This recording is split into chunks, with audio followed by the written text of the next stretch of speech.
Vicki Chatterton. Vicki is working on her second speech in the Level 1 Evaluation and Feedback Project. From Brian's evaluation and the feedback you gave her after her first speech, she has incorporated the feedback into this speech. Last month, Vicki talked about choosing her word of the year, collaboration, great word.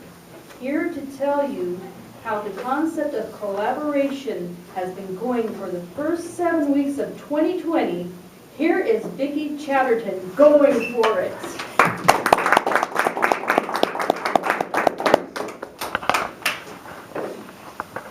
Fellow Toastmasters and guests, I explained how difficult it was to choose one word for my year. Because had I done a resolution, that would have been over by now. The end of February, gone. You know, life happens, things happen. But I chose collaboration, and when I chose it, it sat with me right. It just felt good, and I knew I had chosen the right word. But then as I thought about it, collaboration, that's not something that's easy for me. I grew up as an only child, so I didn't have siblings to teach me how to be collaborative and how to get along and how to make things work. My parents were on the older side, and so all of their friends' children had already grown up. And so when they would have friends over, there would be no children for me to learn how to navigate this world of getting along and working together. Then you hit the school days, where it is focused, and sometimes you're thrown in groups to collaborate with. Who has been thrown in a group where it seems like you're doing all the work and everybody else is doing nothing? That has happened to many of us. And when I chose collaboration for this year, I didn't want to be doing all the work. It was too much. And then I looked back on my life and decided, how have I collaborated in the past? What has worked? What hasn't worked? And how do I want to collaborate?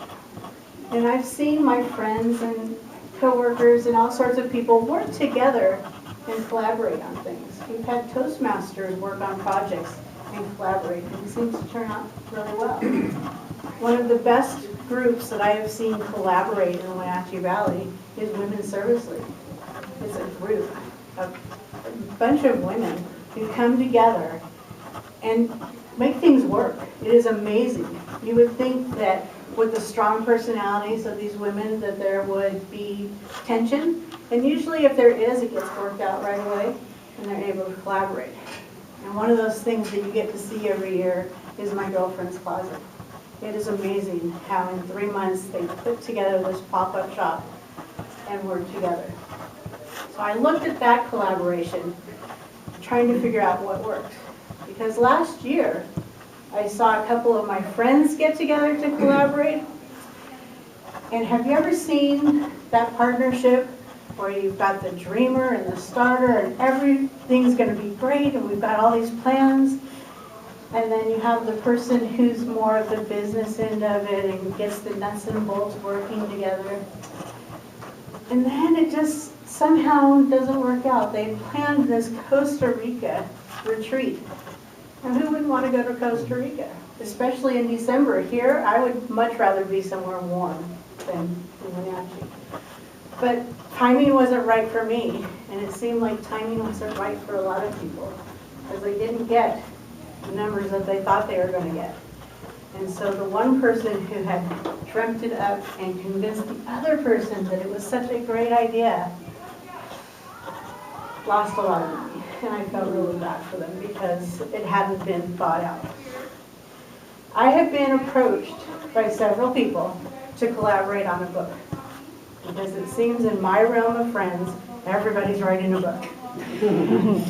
And I was leery at first in watching these, because it takes a lot of work in order to collaborate, put things together. And I've seen it work a few times. And it's amazing that this one group last year, after they graduated the Train the Trainer in October, they put together a book, and it's going to be out soon. Now, I didn't take part in that one because I wanted it to be the graduating class of that. But I watched my friend Kate, who came up with this idea. She wrote a book called Women Who Impact. And I watched, and she said what she said she's going to do. She got the women together, they wrote the book, they published it. Did it again. She kept doing this. So when I was approached on the 5th book, she's like, are you sure you want to do it? Don't want to do it? I said, what's the title? She said, Women Who Illuminate. And again, that's one that just resonated with me. And so I said, I'm in. And so last August, I collaborated with 29 other women, and we published this book. And it took us probably from start to finish 8 months. And I like this because there's still people talking to me about their books and would I like to do this, and that's, several years down the road. I was fortunate enough to go to a retreat in January with all these women. And that was after I had chosen my word collaborate. And I talked to them about that and how I wanted to influence that. And through those discussions, something that I've never been very good at is sharing what it is that I'm wanting to do with people. I was able to connect with these women, let them know what it was that I wanted to do. And so I found out that I will be collaborating with more of these women. On May 4th, I will be doing a keynote with 10 of them on stage. The next day, we're doing a TV spot at a Philadelphia news show, and we're going to talk about the book. And then we're also on 3 podcasts. Toastmasters has given me the start and has taught me how to collaborate. And I look forward to serving Toastmasters as well as getting out and sharing the message.